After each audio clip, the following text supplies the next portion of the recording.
Yung biyanan ko, hindi man lang makapangumusta, direkta hingi agad. Pero pag may pera siya, never naman niyang makakaalala sa amin. Nakapagtatawag puro problema yung kwento sa asawa ko. Na kesyo wala raw siyang makain na napaka-imposible naman. Kaya't nirestrict ko siya sa account ng asawa ko para hindi na makapangulit.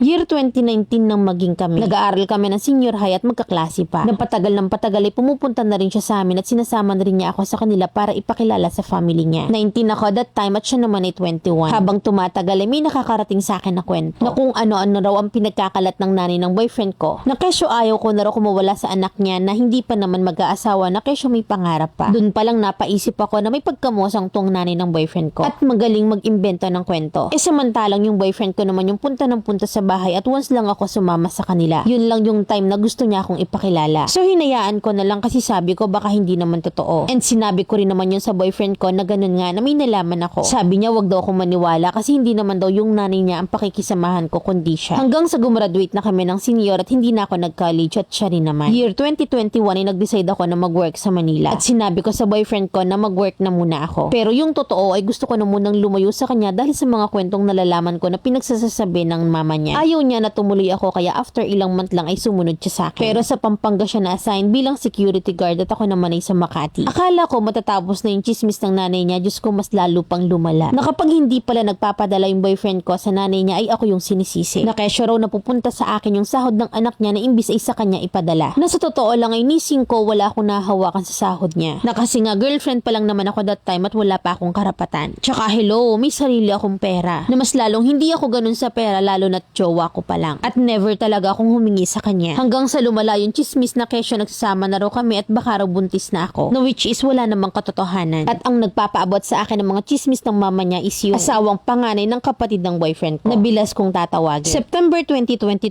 ay umuwi ako sa amin at ang nakakatawa pa, kakita sa akin ng nanay ng boyfriend ko ay nanghihiram agad sa akin ng pera. Hindi ko pinahiram kasi pagkakita ko sa kanya naalala ko yung mga pinagchichismis niya about sa akin. Na lahat naman ay walang katotohanan. November 2022 umuwi na rin yung boyfriend ko kasi gusto na niyang mamanhikan. Kasi ayaw na raw niya na magkahiwalay kami. At dahil nga ramdam ko naman na mahal niya ako ay pumayag na rin ako. December 2022 ay kinasal kami. February 2023 ay nabuntis na ako. At doon na kami sa kanila nakatira. At doon ko na unti-unting nakikita ang tunay na ugali ng mama niya. Confirm na mahilig gumawa ng kwento, sobrang mosang at higit sa lahat ay mukhang pera. Na imbis ako yung hihingi sa asawa ko ng pera ay siya pa yung unang nakaabang. Na ang malala pa ay wala pang sahod ay pinapangutang na pala. Hanggang sa nung malapit na akong mga anak ay hindi na siya binibigyan ng pera ng asawa ko. Dahil nag-iipon na kami para sa panganganak ko. Nung nanganak na ako, doon na ako umuwi sa magulang ko at after 1 month ay nag-work na rin ang asawa ko. Na ayoko namang tumira sa kanila kasi wala naman siya. At doon naman siya nakabuelo na humingi-hingi ng pera. Maabot sa point na nagsisinungaling na siya at nagpapaawa para lang padalhan siya. Imagine na gusto niya kinsenas katapusan ay bigyan siya. Na ang katuwiran niya kasi is kung wala siya, wala rin yung asawa ko. Kaya't natural lang daw na bigyan siya. Para sa akin ay oo, dapat bigyan siya kasi magulang siya. Pero hindi ganon. Na kasi alam naman niya na may pamilya na yung anak niya. Na dapat maghintay siya kung bibigyan siya. At nagawa niya pang mag-request sa asawa ko na ipadala na lang daw sa kanya yung para sa amin ng anak ko. At siya na lang daw yung bibili ng kailangan namin at hindi ako pumayag. At gustong gusto niya talaga na nag-aaway kami ng asawa ko para free siyang manghingi. Binyag ng anak ko, October 2024, umuwi yung asawa ko. Doon sa kanila ginanap kasi nag-request yung biyanan ko na kung po pwedeng doon na lang daw sa kanila. Na kaya pala gusto ng biyanan ko na doon ganapin para control niya yung handa.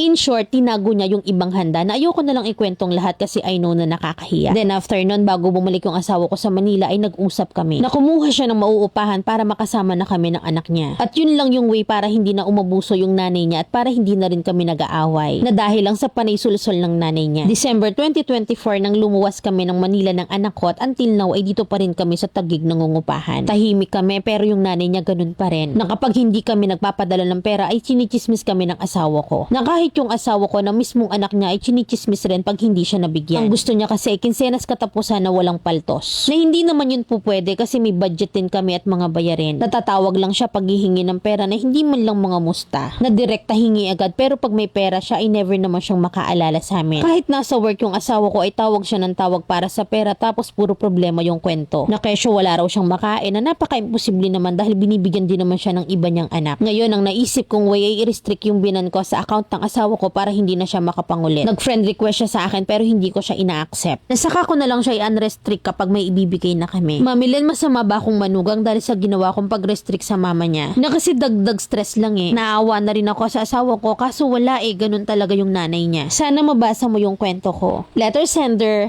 Gladys ng Taguig.